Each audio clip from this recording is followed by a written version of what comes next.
right. Welcome to the TCU Pulse Check, the DNP Edition, where we explore leadership, innovation, and the impact of the Doctor of Nursing practice.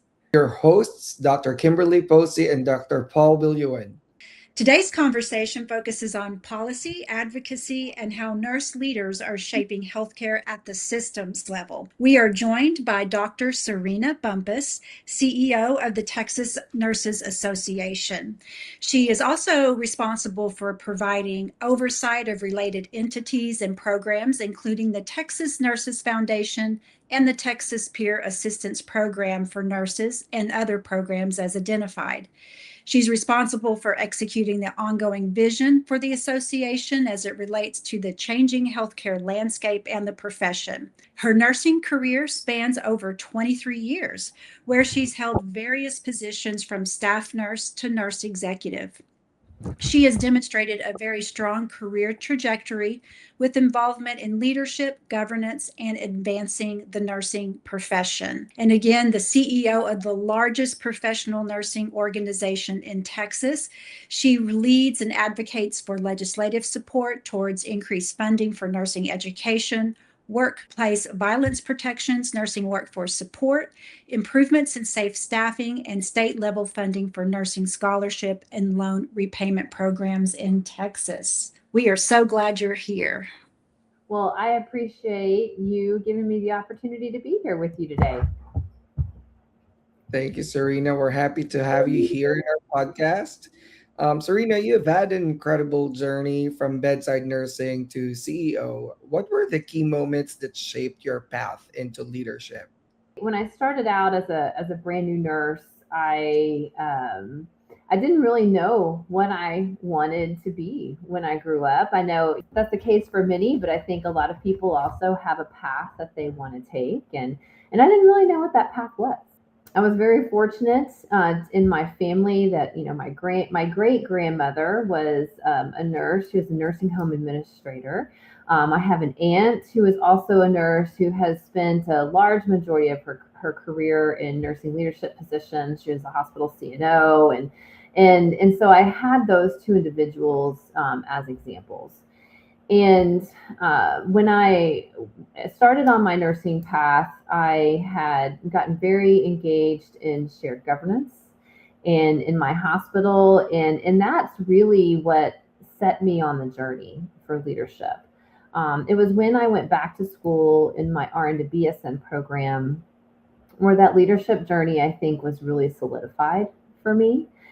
And even my engagement in my professional organizations was solidified for me. I was not a member of a professional association when I went through that RN to BSN program, but my professor talked a lot about TNA and the work that TNA does for nurses. And she actually gave us homework to tell us that if we were not members, then her expectation of us was that we joined. And I got involved very immediately after that, which I think has been another pivotal moment in my career that has set me on this trajectory for leadership, because your professional associations can help with that. And, little did I know the path that was leading me down to be here today. But those are some of the key moments, I think, that really has defined my leadership role and why I am where I am today. Thank you for that. And so obviously you've taken on a huge leadership role in your professional organization as CEO. And can you tell us, what that actually looks like day to day in a position like that? A lot of my work is making sure that we are not only engaging our members. TNA is we're close to having 17,000 nurses as members of the organization. I hope we hit that goal before the end of the year. But so a lot of my work is engaging members, but also there's a lot of environmental scanning that has to be done to really understand the issues.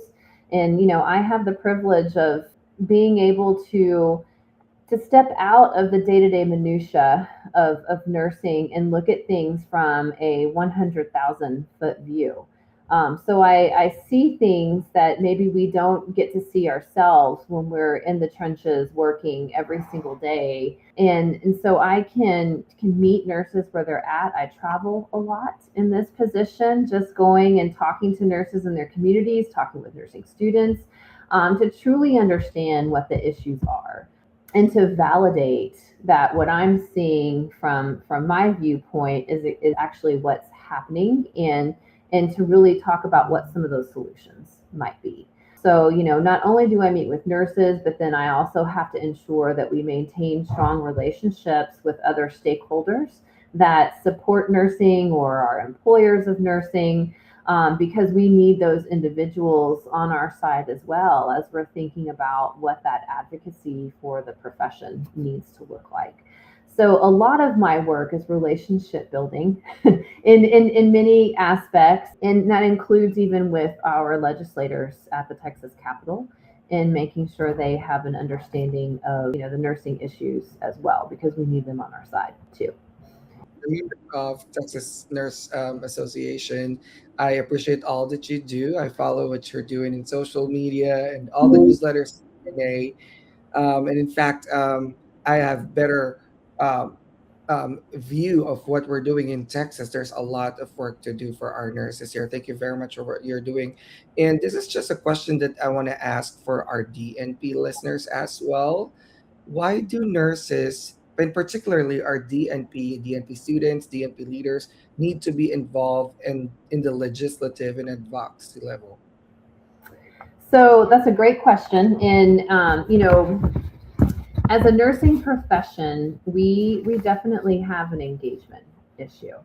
And that engagement doesn't necessarily just apply to those who work at the front lines. That applies to nursing leaders as well.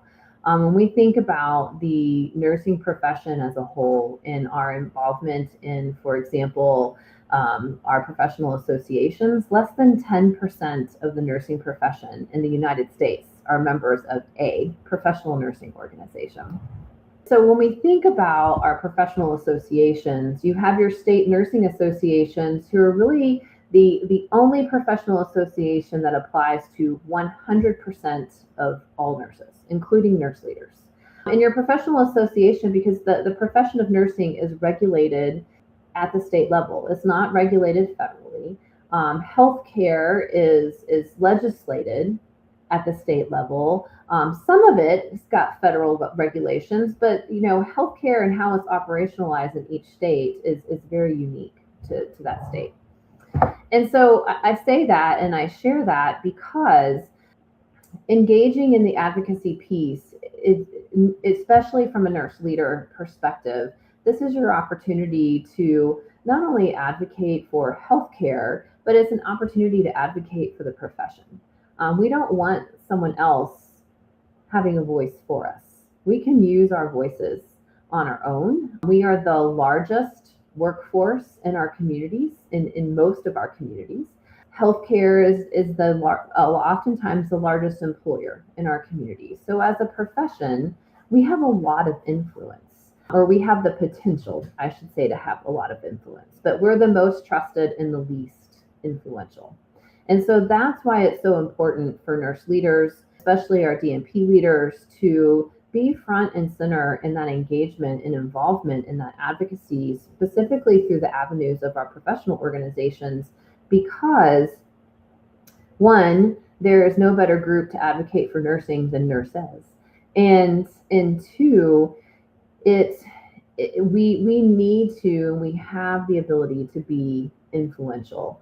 But when 99% of physicians are members of the Texas Medical Association and their specialty organization, and in Texas, less than 7% of nurses are members of the Texas Nurses Association and their specialty organization, you can see why physicians are always looked to for healthcare issues, because we haven't stepped in to leverage the power of our influence yet.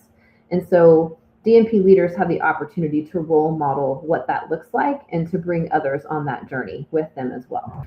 Thank you for that. I think you did a great job of really, getting to that nitty gritty of why it's so critical that, all nurses and especially our leaders, our DNP leaders, to be active in the professional organizations and to have a seat at the table, right? Because Right. if we're not out there in front and center, then decisions are going to be made without us. So I appreciate you highlighting that. But this is also scary for people to, you know, just put their toe in the water when you say policy advocacy. Some people are like, oh no, I can't do that. That's not me. So what kind of practical advice do you have for people to do this? And I think especially today, politics feels very icky today in 2026, and rightfully so. There's a lot of divisiveness out there, and what I would say is that nursing is not Republican or Democrat. Everyone needs a nurse. You are cared for by a nurse when you're brought into this world, and you will be cared for by a nurse when you leave this world, and you will be cared for by a nurse at a lot of moments in between there. So for nursing to really step in and to engage in the advocacy process is really, you can start very simply, just vote. I think a lot of us even shy away just from engaging in our civic duty of voting. And not only should we vote for individuals who align with our personal morals and values, but we also need to understand where they sit on healthcare issues. Do they understand the priorities and the challenges of healthcare? I think specifically here in Texas, as we look to, the entire House of Representatives is up for election or re-election this year, and 50% of the Senate, our governor, lieutenant governor, all of those positions are up for re-election. And so where do they sit on healthcare issues? How are they going to ensure that we continue to have an expanding nursing workforce and that we're retaining that workforce? Do they understand where the retention issues are and where our bottlenecks are? Do they have a philosophy on access to care and solutions? Is that solution on access to care to just continue to growing the physician pipeline? Sure, that's one thing that we need. But we also have a surplus of APRNs out there who can step in our rural communities to help solve for that access to care issue. Do they understand that? I think it's making sure that you're just engaging in that process, because ultimately the people that we vote for are the people that we have to work with to help advance our issues. That's I think one of the most important steps we can take as nurses. And again, I think this is another great way to show and leverage our influence. The largest workforce in these districts, nurses can swing a vote if they engaged, if they wanted to.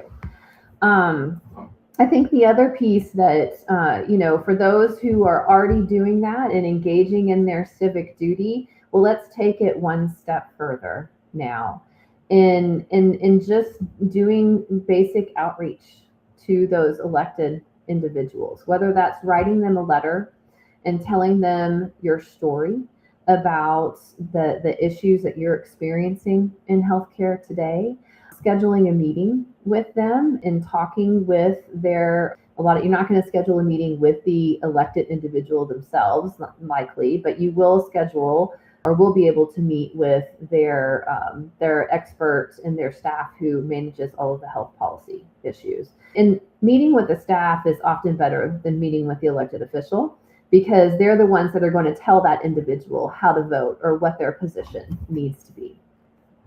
And those conversations are important because our stories matter. As an association, I can provide all of the facts and the data to support the reasons why we need to support a certain position or move a certain bill forward. But it's the nurses whose stories are backing that up that's what makes those issues memorable. So facts make us credible, the stories make us memorable, and that's where nurses can have a really, really big impact on ensuring that people are educated about the healthcare issues and the impact it has on them as individuals.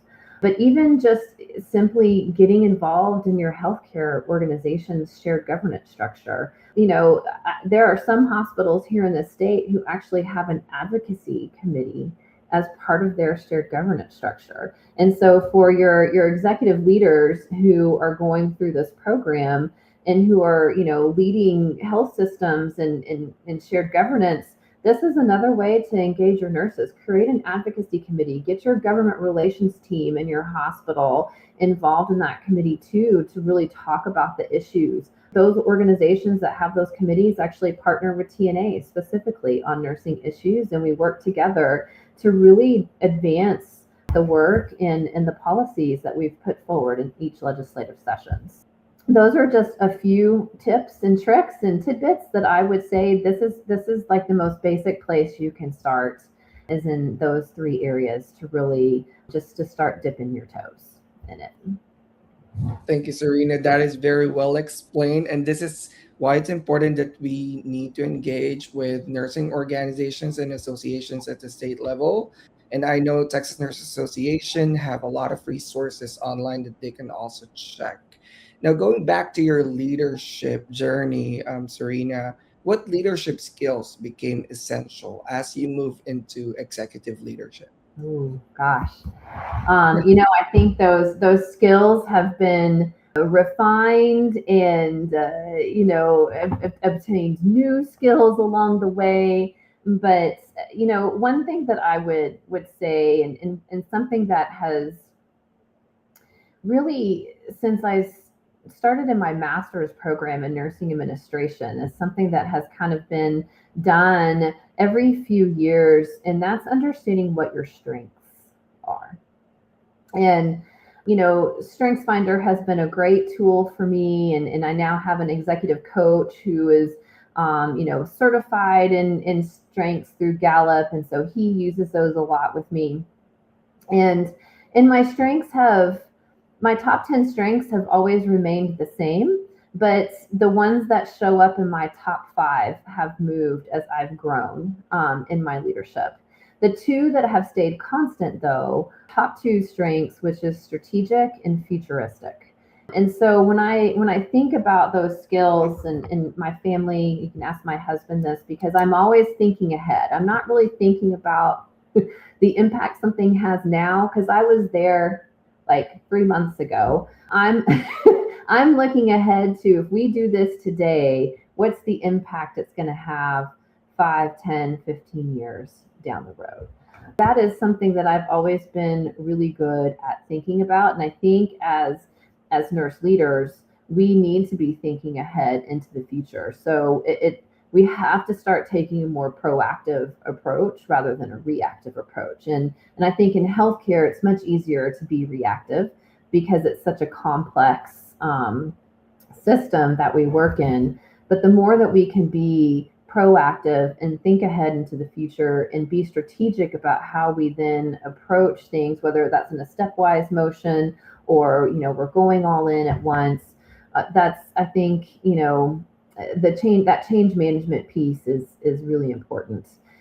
So those are kind of the two big things that I think about from my own leadership skills that have really helped me move through my leadership journey and sometimes even be further ahead than others. And I have to remember that I need to kind of walk a little slower than others so they can get on board with me. Because I don't want to leave anybody behind. And so I have had to be very intentional, because my other strengths are activator and maximizer and achiever. So you can imagine that combination can really start to get ahead of itself. The other skill that I think that is really, really important as leaders is we have to be good listeners. I do more listening in this role than I have ever done before. And it has proven to be one of the best skills that I have, and looking back in other leadership positions that I've been in, I can pinpoint the moments where I wasn't listening, and how I could have potentially changed an outcome or even a relationship had I just listened a little bit more. So that in and of itself is probably the most important skill you can have as a leader. Thank you for that. And I loved hearing you say about being futuristic. I think that is a really excellent skill to have. And, we right now, as you say, you've already here and we know about the burnout and the workforce issues.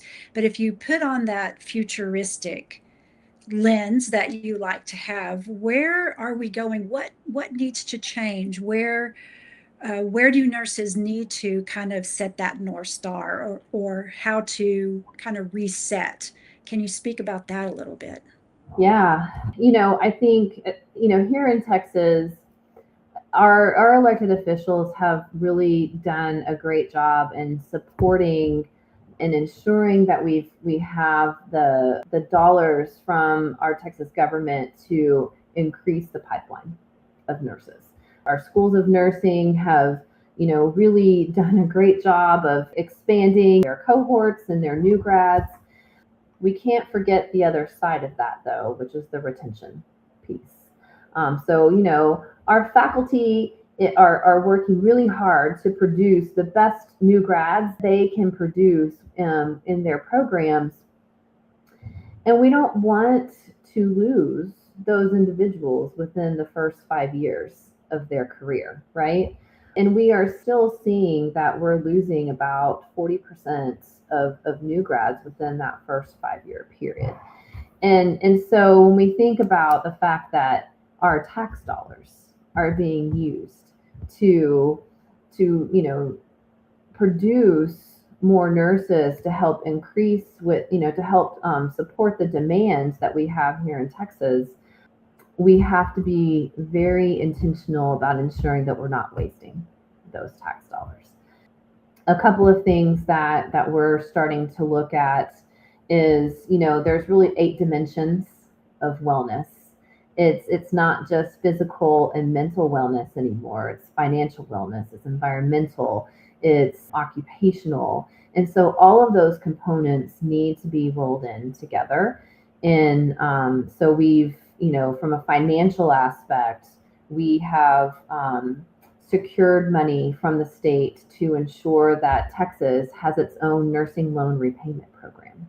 We have $12.5 million appropriated to that. And, nurses who have been working in the state for at least a year and continue to work in the state can apply for that loan repayment assistance.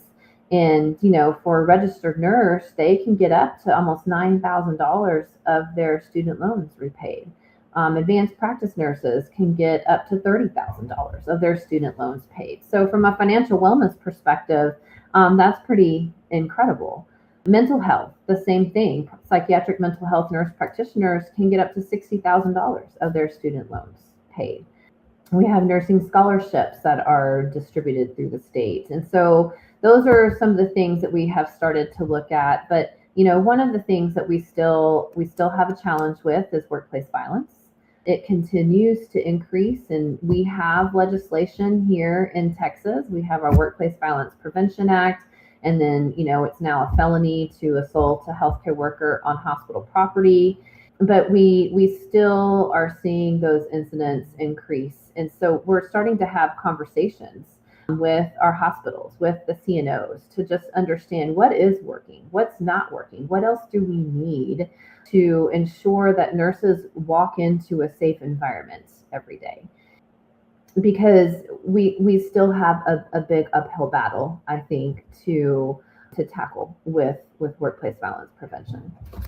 Staffing continues to also be one of those things that we look at, and we've had staffing legislation here in Texas since 2009. We will fully implement the revised staffing legislation. It has to be fully implemented by September 1st. And so we'll need to monitor what that looks like and the impact it's having to then decide if we need to pursue other options related to staffing, because that is one of the top reasons why nurses are leaving the profession or their hospital organization. Wow, such vital work for our Texas nurses. Thank you very much for everything that you're doing. You've hit all the points of the importance of focusing on retention and staffing, and ensuring that nurses get education and have fundings to get those education as far as advanced degrees are concerned, and even doing their RN program. Thank you very much for all you do, and to add to my question earlier, how did your DNP degree or DNP preparation influence how you lead today? Hmm. Gosh, you guys have some really great questions here. So, I would say that I was very fortunate in my DNP program to, again, get a lot of those assessments that everybody likes to do, the Myers-Briggs and the DISC and, those sorts of things. It's always good to have, more insights into who you are and how you function as a person. It just raises your own emotional intelligence. So you are better able to read the room and interact with others. And so I think that in of itself has helped me a great deal. But and I think each program does their DNP project or their capstone a little differently, but I had to do an actual project and implement it and report out on the results. And my project was actually on nursing peer review. And I was consistently hearing that nurse leaders weren't implementing peer review, or they didn't understand the peer review process. And so I did an assessment of their understanding to help inform, how TNA could actually move forward with educating our nurse leaders across Texas. And it's your DNP project is yours. And someone else can, carry on the work that you started, but in a nutshell, it's your legacy to some degree that you have the potential to lead. And so I was very adamant when I went into my DNP program that I did not want to do a project in my organization. I wanted to do something that was going to be bigger than my organization, to make an impact on the nursing profession. And so that was my start to that, and it helped inform what TNA has now created nursing peer review workshops to help educate nurse leaders and peer review committees on how to do this inside their organizations. Had peer review legislation specifically around safe harbor changed to allow a nurse to invoke safe harbor orally versus having to go through the whole written process. I know that the question was more so how the DNP has impacted my leadership, but I think, those projects really have a huge impact on your leadership and your role and the legacy that you leave behind as a nurse. And it will carry with you, and you get to continue to grow it and be the expert in that area of study. And so I encourage all DNP, potential DNP nurses to really think about that project and what they want to do that is going to leave a lasting legacy that they can continue to carry forward. It's not a box that you just check. Yeah, I really appreciate you saying that, because, the evidence-based practice and quality improvement, that is the bread and butter of a DNP, right? And I think you highlighted that really well, and how those projects have, you know, changed a huge state organization that you're leading. And like you said, continuing on those positive changes for peer review. Yeah, what a great project. Thank you. And I think it is important that our listeners out there who are thinking about DNP programs or are in one, about the project is not checking a box. I love that. That it really does make a difference with that. I, appreciate all of your time, that, sharing with us so much about your executive leadership pathway transition from I think I heard you say an ADN all the way up to your DNP. And it's been an amazing journey to listen to what you have done and the impact that you have made for Texas nurses. It's really amazing. Well, thank you. It's very humbling to be in this role and to have the opportunity. It's a privilege to be able to advocate for nurses and to engage with just a multitude of different individuals across the state. So it's been a lot of fun and something I definitely don't take for granted. Thank you. And for our listeners, thank you for listening to TCU Pulse Check, the DNP edition, your inside look at power, purpose, and the pulse of the DNP. And be sure to subscribe, share this episode, and stay connected as we continue to highlight how DNP prepared nurses are shaping the future of healthcare.